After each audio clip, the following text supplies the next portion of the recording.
this morning, and I have the pleasure of having a conversation, a beautiful conversation with Dr. Vladimir Antwi-Danso, who is a senior fellow with the Legon Center for International Affairs and Diplomacy. I want to say thank you, really, thank you for your time this morning. You're very welcome. So we know the situation in Nigeria, recapturing Chibok.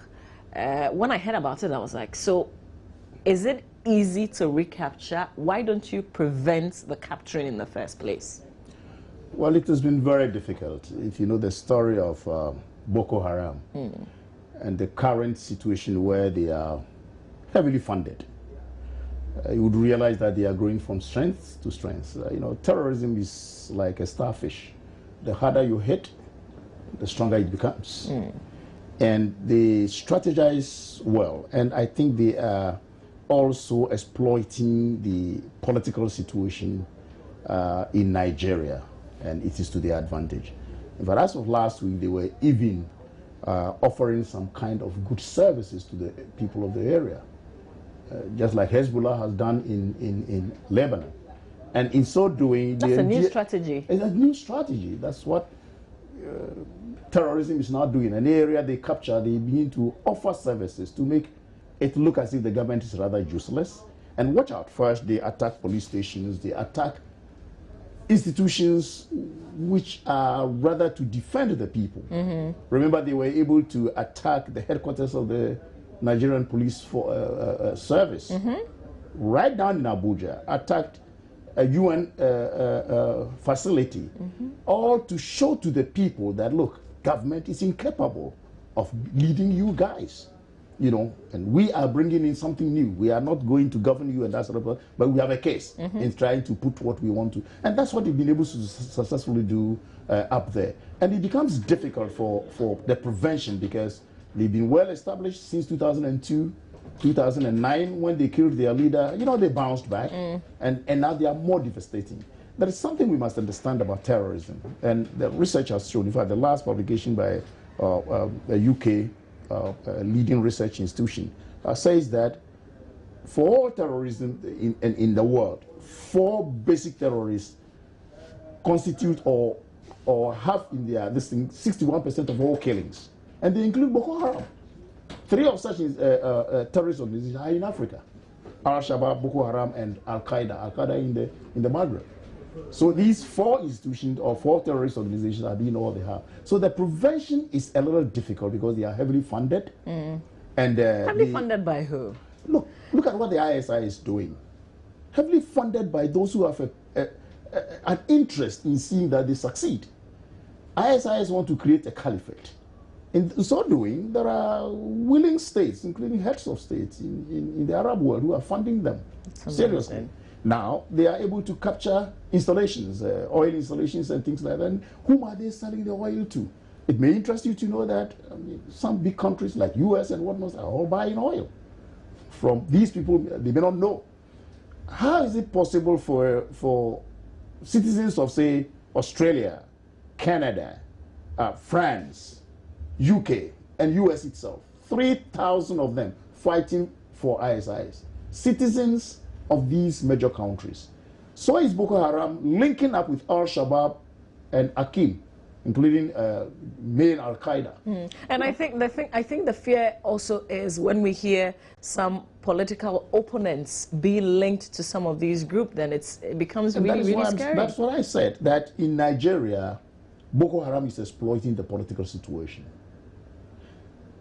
And Goodluck Jonathan himself said some members of his government are even sympathetic to Boko Haram cause. 1. 2, some members of the hierarchy, military hierarchy, are sympathetic. Where are they getting all the arms from?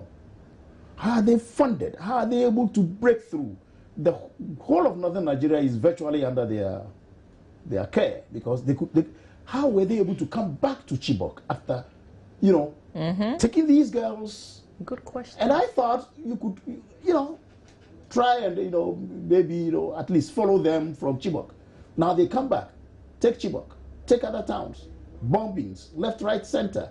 And the Nigerian army or the Nigerian armed forces seem helpless, in the face of all these. It's a sad situation. I was listening to the BBC early today, and a spokesperson for the Nigerian government said that some of us, we make rather a lot of noise about the situation. We make it seem bigger than it is. But how smaller is it today? I thought a huge Nigerian army could have routed these people long ago, linking up with Chad and Cameroon. Why is that thing not happening?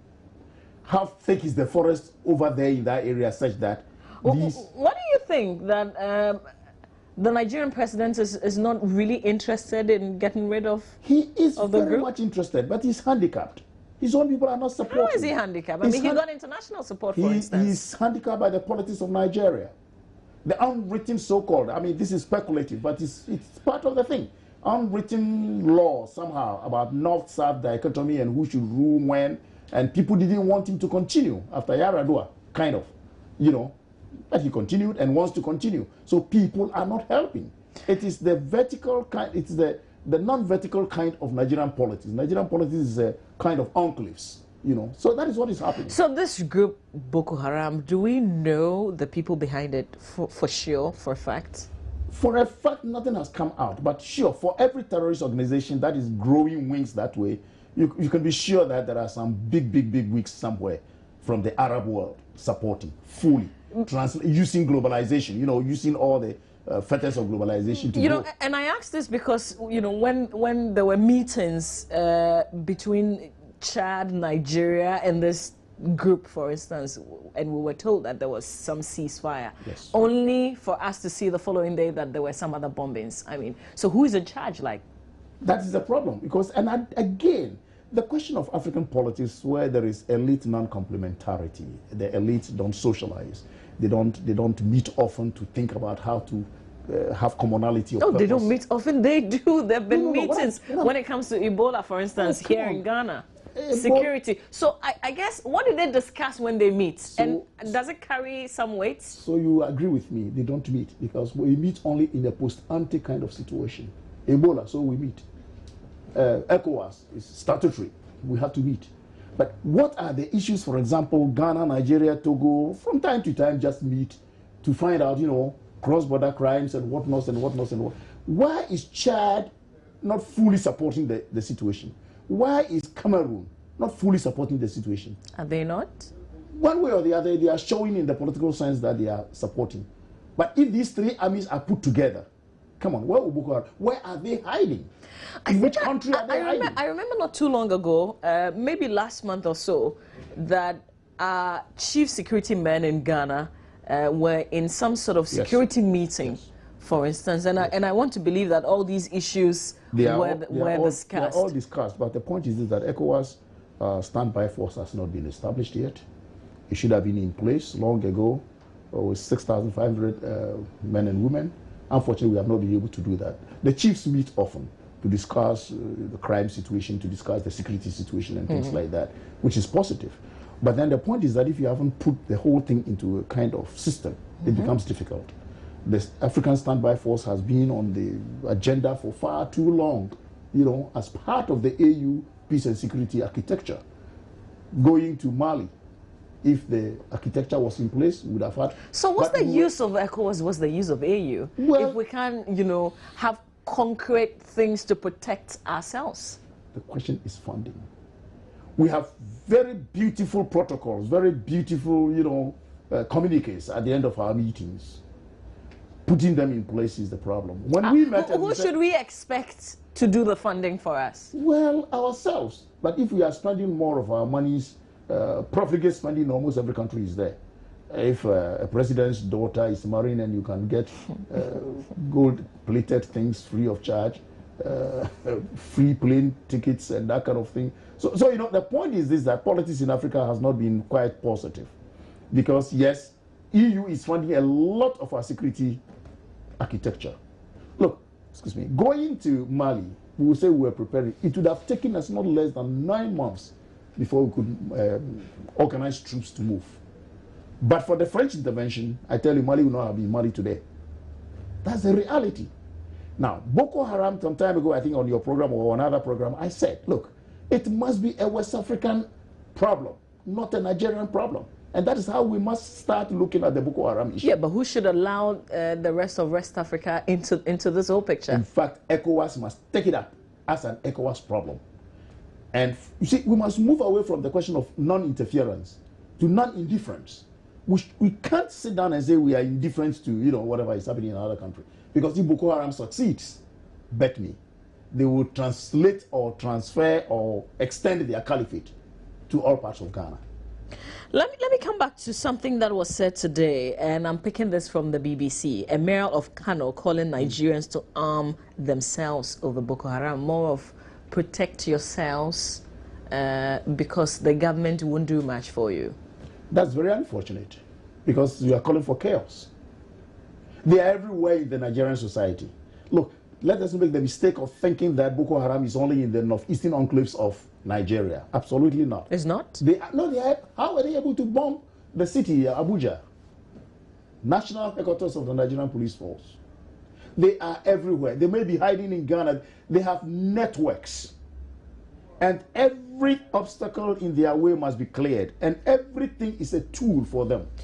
So is it still this whole idea of Western education is bad? Is that all? That is not all. In fact, people are misinterpreting a whole lot about Islam. If you take Islam, I was teaching somewhere at the Ghana Armed Forces Staff and Command College, and we did some research, and there is a lot. We call something the use of force. If you take the Quran, there are several places where the use of force, jus ad bellum, how to fight war. It must be a just cause. And whilst you are fighting, in the Quran, it tells you how to fight. When the enemy is not in the position to fight, lay down your arms, don't mistreat. They are all in the Quran. So the interpretation of this book, Western education, whatever it is what I'm calling like a clash of civilizations. They are seeing that the type of Western democracy we're trying to abide by throughout the world is something they wouldn't accept because it clashes with Sharia laws and things like that. So on that point, that's what but Sharia does not also, or whatever, Islamic laws don't allow them to do what they are doing. In any case, what are they using? Boko is haram. Western education is evil. What are they using? The arms they are using. What is it? It's not Western education that brought it. The phones they are using. The money transfers. Everything. It's also Boko. Yeah, where they put their pictures, the videos on the internet. The videos and on the internet. So they are still using Western education, So you could see clearly the contradiction that it is not necessarily Western things that are evil, but they have a certain political, ideological cause which they're trying to propagate. Sharia laws, a caliphate, get away with what Western kind of democracy that you want. So it's a clash of civilizations. If good luck, Jonathan had said, for instance, that he wasn't going to stand in 2015. Would it have made a difference? I don't think so. I don't think so. Once the terrorists start an objective, they keep on changing when things also change. Period. I mean, Osama bin Laden, a renegade from Saudi Arabia, believing that the type of governance, trying to befriend America and that was bad. And he's a royal. So got his money and said, I'm out of here. Went to Sudan. Americans found him. We are fighting the Russians and the Mujahideen in Afghanistan. And they aided him through contracts in Germany, left and right.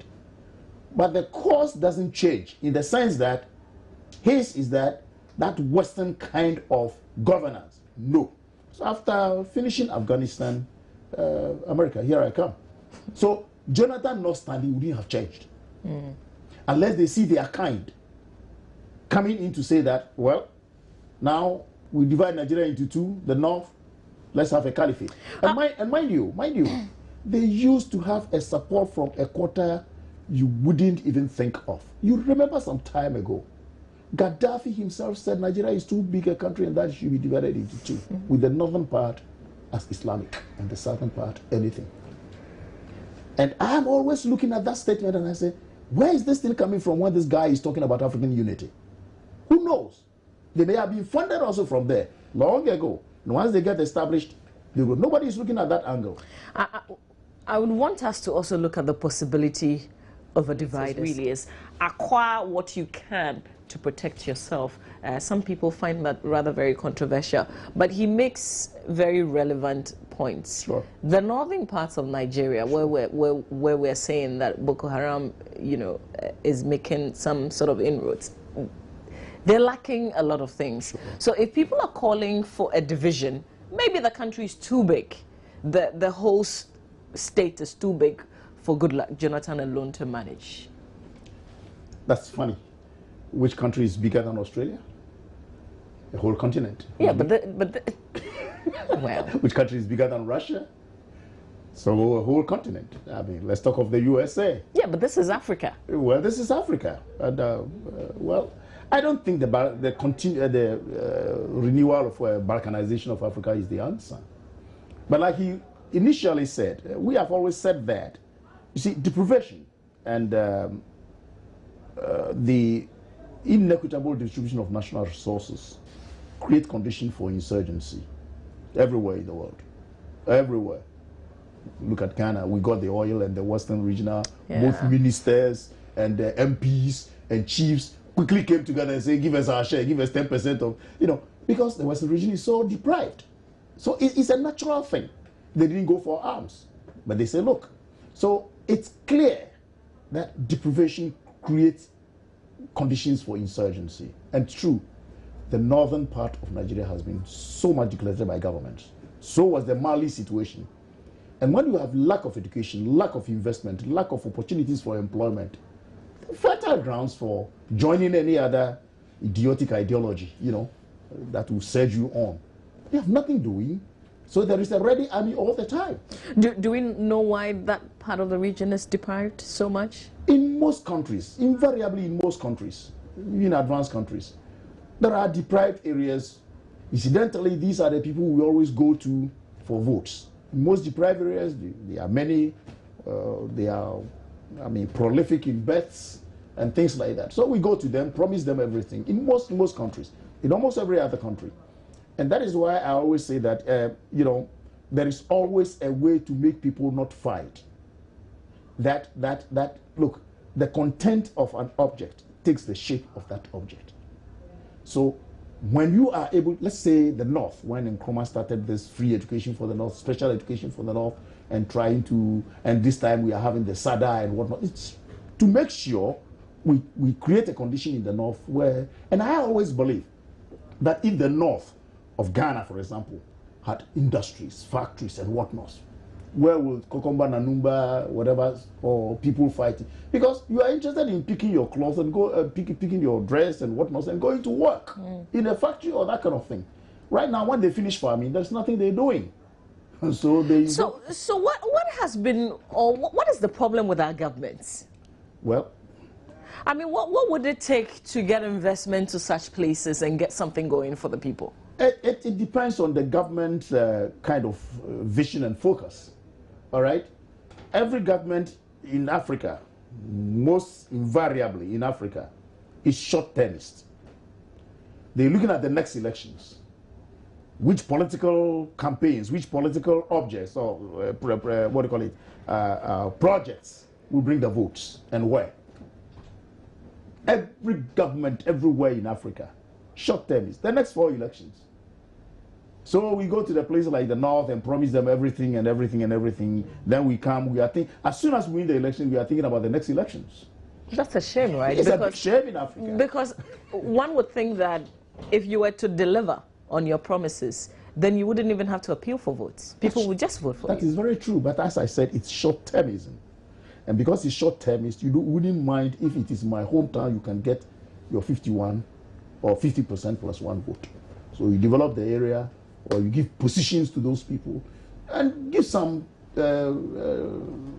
cramps to the people who might also complain, and that is it. We've had situations in this country where some positions go to some specific areas, but those places are deprived. Western region, you give some ministerial appointments. Northern region, you give some ministerial appointments, or the northern regions, and then you think we have none. But if a government will be so steadfast, put railway system, a mini or a small kind of railway system in the North, all right? Let the factories go there. We built those stadia and that kind of thing, which is good. But let some factories go to Tamale and surrounding areas, Yendi and whatnot and what. I mean, entice foreign direct investors not to come to Accra, or Tema enclaves, but create an enclave in the north. Why are we going to get Boko Harams around? In the same way, Nigeria, like Sanusi is saying, he's a very educated person.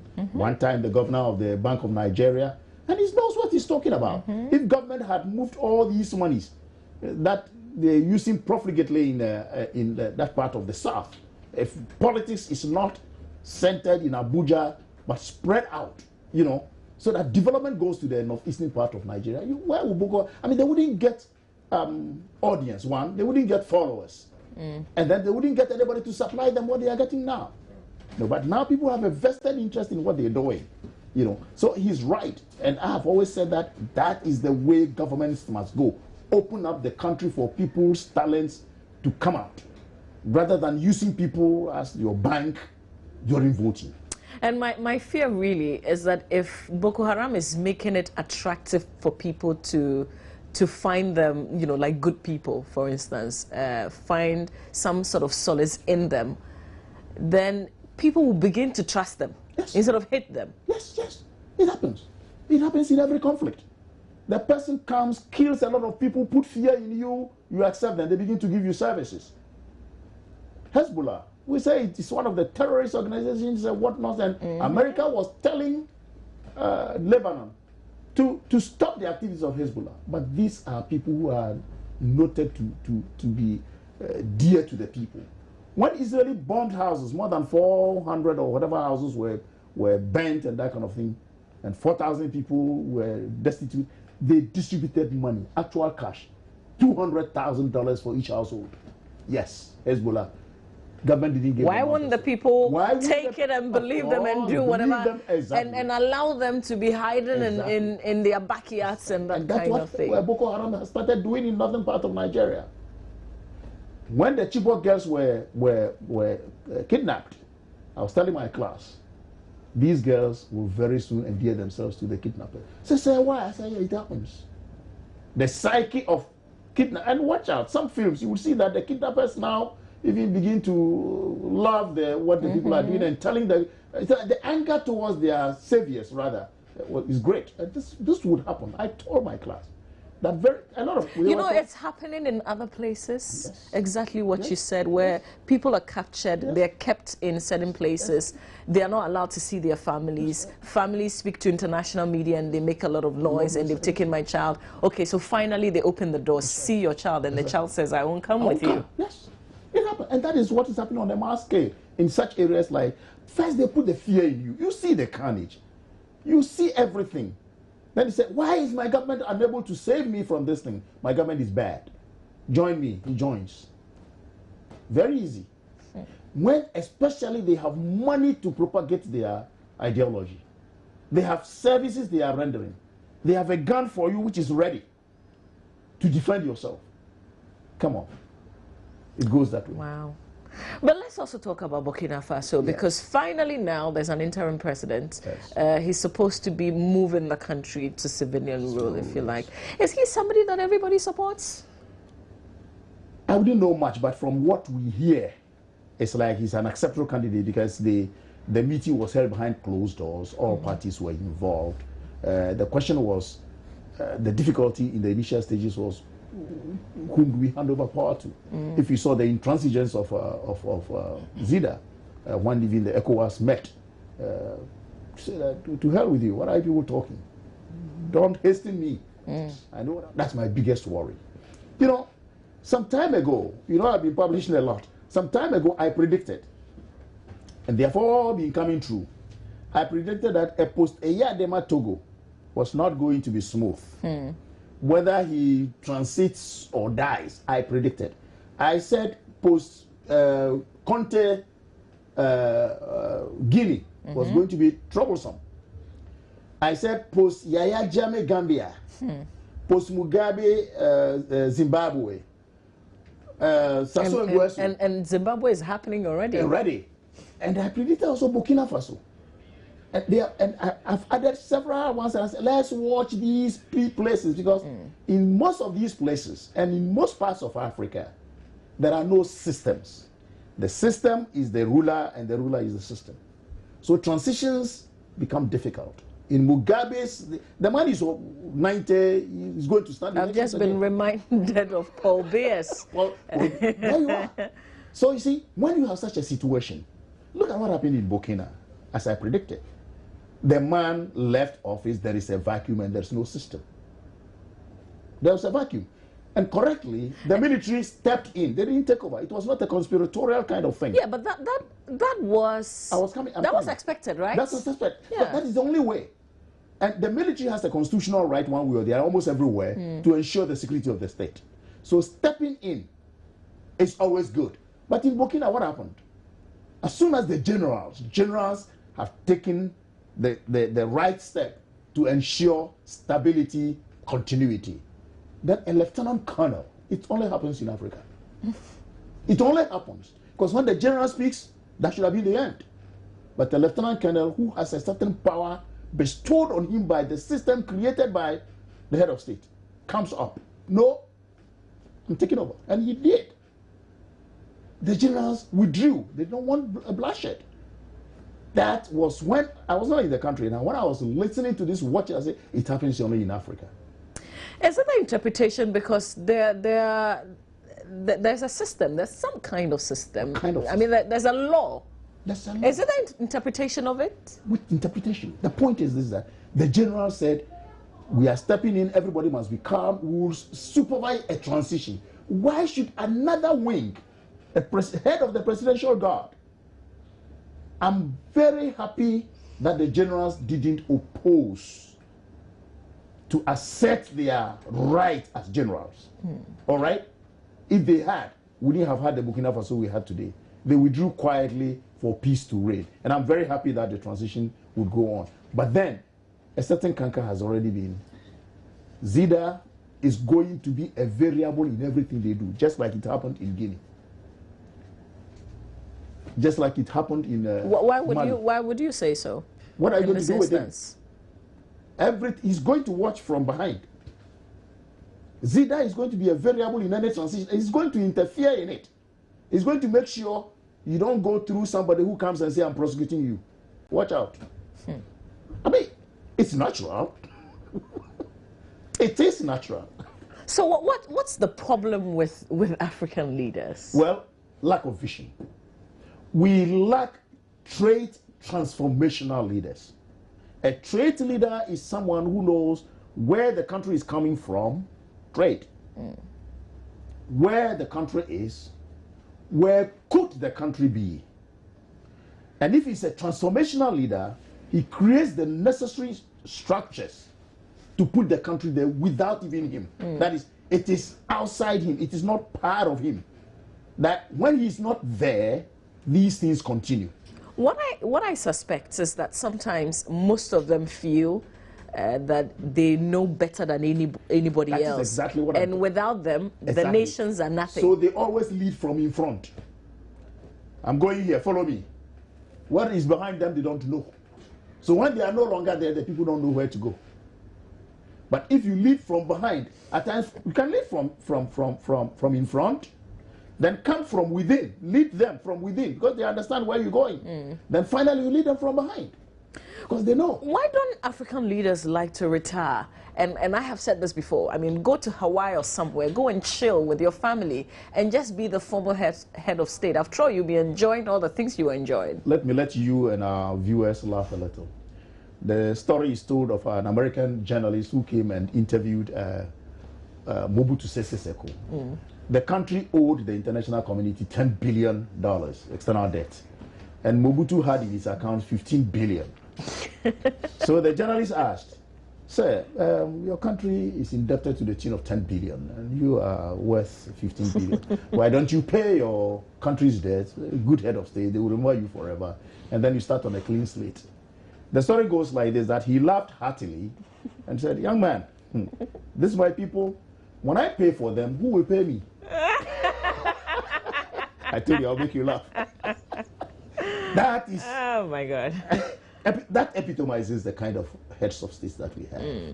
They're thinking of their parochial interest. They are short-termists. How long do I stay? How much do I acquire? And you know, invariably, it is shown to be stupid. But invariably, almost every head of state. You know, it's not thinking about how to create a system which will last forever. I've always told myself, I may never, and don't think I will ever be a head of state. But here I were. The Constitution makes me primus inter pares. When I leave office, the Constitution makes it possible for me to enjoy life until I die. Our Constitution says they should even put houses for me. Yeah. Give me maid servants and dogs and everything. So why would a head of state not just think about building a system and leaving office? Yeah. So that the system moves. Just go and enjoy. It is something we need to research and find what is in the mind of African heads of state. It's amazing. It is amazing. You know, recently when Otabel spoke, you know, essentially about leadership and saying that to be president, for instance, it is not by force. That's right. You actually pay for it. You know, you campaign, you beg the people to vote for you. So, why do you know, once you find yourself there, what makes it so difficult for you to serve the people, because you offered yourself? Few presidents do, and maybe in Africa, one or two, Mandela and this guy from Botswana, you know. But if you look at Zedillo from Mexico, the cartels you see being arrested left and right, and that, it's all because of this man. The PRI had ruled for 71 years, and they had become a law unto themselves, the party. Nothing you can do, you can't oust them. Zedillo comes out of the World Bank, IMF, and they said, oh, this is the man we need. And they put him there. He won the election, but he said, I will change Mexico. And he did. He went for one term. He said, I'm changing Mexico.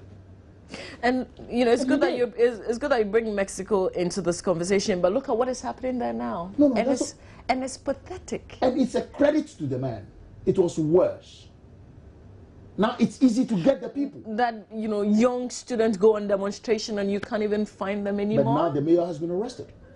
But before Zedillo, there was no way the system would have arrested that guy. But what kind of country does that? But at least somebody has been able to start something that create a condition for that narco state kind of situation to now come to the forefront. The Chiapas, they were in the bush all the time, negotiated with them, and made sure that his own people, here was it the deputy IGP was the first person who went to prison under him. And people said, hey, priests, Catholic priests and other priests who were helping all these cartels and whatnot, the man said the law is the first. So you see that there is always a law. Yes. There are always clear cuts, but we don't seem to follow. Do we obey it? It is because in Africa, do you know what? Most governments, most heads of state in Africa built institutions of state under their hypnosis. So that if it is the IGP, he has to check his shoulder. What will the president say if I did X? But in a good democratic dispensation, the IGP or the police work only according to the Constitution. I'm doing my job. Exactly. I'm doing my job. Irrespective of who is watching. But you have a situation in Africa where you arrest a minister and he calls the IGP. Oh, you know, sometimes it's not even the minister. You arrest, you know, an ordinary person, and before you know, telling the policeman, the IGP wants to talk to you, you know? Kind of. But if we can have, that's why I say building a system where institutionalism, the institutions work only according to the remit of the Constitution, period. Then everybody fears. Then everybody does their work properly. But we build the institutions under, like Sanusi, it's just because some head of state didn't like his style of work. Yeah. And then they went after him. I met him personally at a conference, and the sort of things he would tell, he's a very nice person, you know. But sometimes I fear for his life, really, because he's very vocal. Sure. Even those of us who are not very that vocal, the media houses are giving the chance to really insult us to the hilt. And I've gotten the whole flack. Oh yes, you do. We do. Somebody insulted and said, after all, where did he even go to school? What does he know? But you see, even our country is changing. Oh, sure. Look at the situation with electricity, power, and look at people demonstrating. Yeah. and destroying property. Look at people saying that we're also going on demonstration because you've sacked a number of people in the industry. We're beginning to like strikes. Maybe beginning to is not the point, but we like a lot of demonstration. Is it a good thing for us? It's good and bad. You see, when you allow some vent, if we didn't allow this, we suppress it, it's very dangerous for the future. When you allow this vent, but within the legal framework, that if somebody is wrong, or the strikes, the Labour Commission, there was a time I was so mad with the Labour Commission. People just get up, we go on strike, and they get paid. We are creating a certain system. So what was the Labour Commission doing? Always also wanting to ask government what we should do. And that was not proper. But the Labour Commission is supposed to be very independent. Very independent. And so those days, but later on they started muscling up, which was good. So that we know our legal system, we know our rights and whatnot. So Ghana allowing some of these things, the vent is good to express them. But then the legal order must be brought to bear on them in such a way that they don't go viral. That's very important. It's like what I see within the labor front is that at times people don't know their rights well. Say it's my right to go on demonstration. Fine, nobody quarrels with you. But I don't think it's your right to go on demonstration, stay home for 5 months, 10 months. And still be paid. Exactly. Yeah, but that's not their fault. That's what I'm saying. If you employ me and I don't work and you still want to pay, I'll be happy to receive the salary. That's exactly what I'm talking about. That the labor front is such that during the heydays of the revolution, that's where it started fully. And we are continuing with it when we are in a democratic dispensation where people must know their rights, the limits of their rights and whatnot and whatnot. We are not doing well there. And if you don't do well there, it goes viral. Supposing there's a huge demonstration in town and you say, now I won't pay you, which is happening soon, all right? What happens? People then begin to start some carnage and that kind of thing, which is bad. So the good side of it is that you are democratically giving a vent. The bad side of it is that we are not using the law to channel it to proper apertures, and that's, yes. Amazing. Yeah. So, quickly back to Nigeria, elections coming up. What does it mean for the country? Because I'm sitting back and I'm thinking, would we see a lot of bombings during political gatherings? We're likely to see that very much. We're likely to see a flawed election. The past few elections in Nigeria haven't been good elections. And I believe that this election is not going to be that smooth. It's going to be heavily flawed. And I don't think there is any other party that can oust Jonathan now. Jonathan's party seems to be the only party that is national in character fully, in that sense. And therefore, the opposition might want to punch a little holes. And with the government wanting to maybe suppress some of these things, there is the likelihood that will create the condition for Boko Haram to be able to, fester. And I can foresee a situation where turnout will be one, low. Okay. Two, yes, turnout is going to be low. Would you not expect low turnout in northern Nigeria, for instance? Throughout the country. Okay. Throughout the country. Because people are not going to be allowing themselves to be bombed left and right. And so I'm expecting turnout to be low. But Nigeria, as we know, the figures will be high. Yeah, because there are lots. Should Ghana care about what is happening in Nigeria? Sure, I have been. Well, it's a field I'm in, So when we see these signs, we are scared. As I speak to you now, I know our security agencies are alert.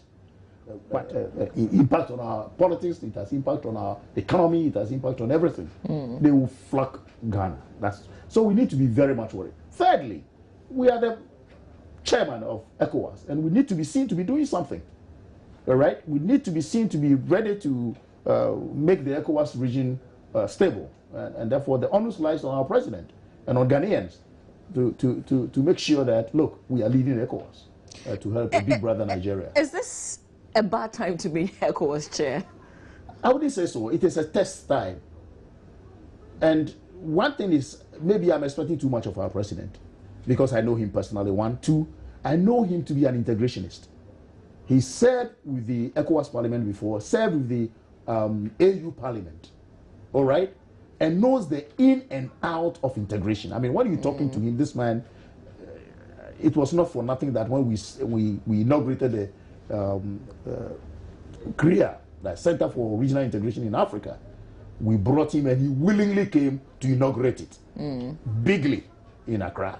So here is a man who understands integration. Knowing and understanding is different from yes, and so that's why I'm doing saying some work on the ground. Maybe that's why I say maybe I'm expecting too much, because then from what I know about him, I'm expecting him to take. See, when he was made chairman, I published an article about his speech, which he gave, that he was going to pivot his thing on integration, development, and infrastructure.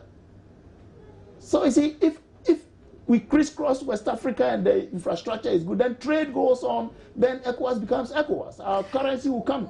And I believed in him, you know. Do you see the members of ECOWAS being committed to this whole integration? Absolutely not. Committed to an extent. Because the convergence criteria, for example, Nigeria went 4, came down, Gambia sustained itself and came down. Everybody's now down. You know, so the commitment is not there. Secondly, we have a problem with this UEMOA ECOWAS dichotomy. UEMOA, the 8 francophone countries, they have a kind of, through historical accident, are already integrated. And it's difficult to win them away from it. Of course, talks are going on. A lot is going on to bring the two together. So we do things together one way or the other. But if it's that difficult, why don't we just concentrate on ourselves? Absolutely Anglophone, not. Francophone. No, madam. It can't. You see, the contiguity of our countries is such that ECOWAS, if we are able to get together today, you see, integration is a sine qua non to our development.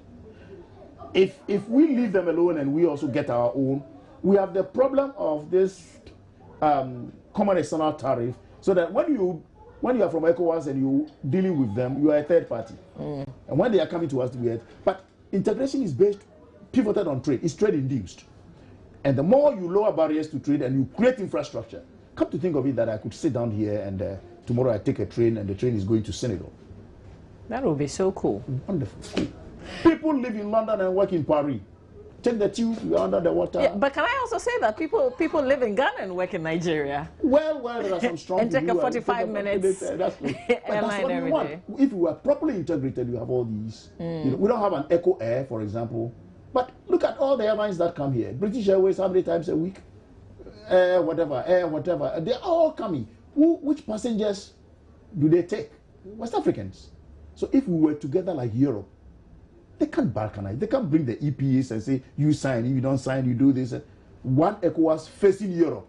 That will be it. We are bigger than Europe twice. Yeah. That will be it. So as for integration, everybody must put their attention on integration. One quick one. Yes, right. That I would love to ask the president, but you're here.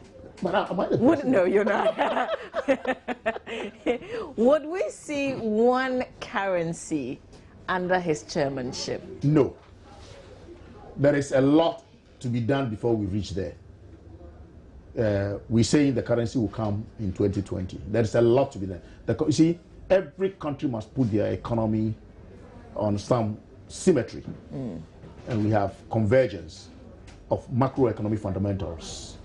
If countries are asymmetrical, then trade shocks hit them also asymmetrically or in an idiosyncratic way. Then you can't put your macroeconomic fundamentals together in order to get a currency. So there is a lot to be done. I'm not expecting one currency under his chairmanship, but I think we must move a little forward. Okay. I tell you what, I have admired you from afar, but I love you even one-on-one. Thank you. The more. Thank you so much for your time, You're very really. welcome. You're very welcome. Dr. Vladimir Antwi-Danso, my guest here on my banner this Tuesday morning, and he's a senior fellow with the Legon Center for International Affairs and Diplomacy. Just to also share with you that the Multi-TV mobile clinic is at the Hacho Total filling station, a very comfortable place if you live in and around Hacho. So say you're in West Legon, for instance, or you're in Hacho, you're around Atomic.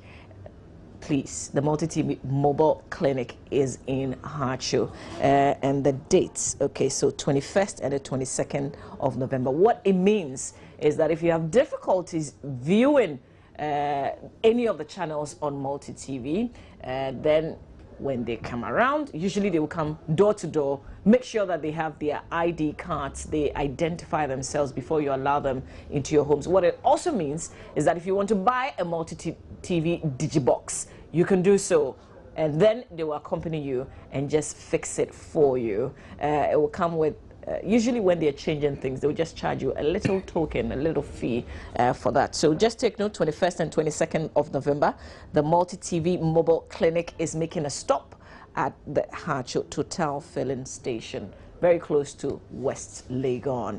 And on that note, really, I just want to give you the number just before I say goodbye.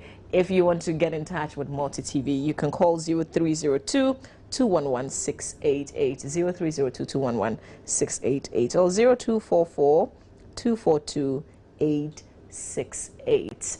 That will be it really for the AM show today, Tuesday. My name is Mama Vio Wuswabaja. I want to say thank you for your time from 6 to 9. I was here with Roland Walker. God willing, we're back tomorrow. Remember, it's a big day in Parliament tomorrow as the budget will be read. We're on that beat. Stay with the Joy News Channel. News Desk is on at 10.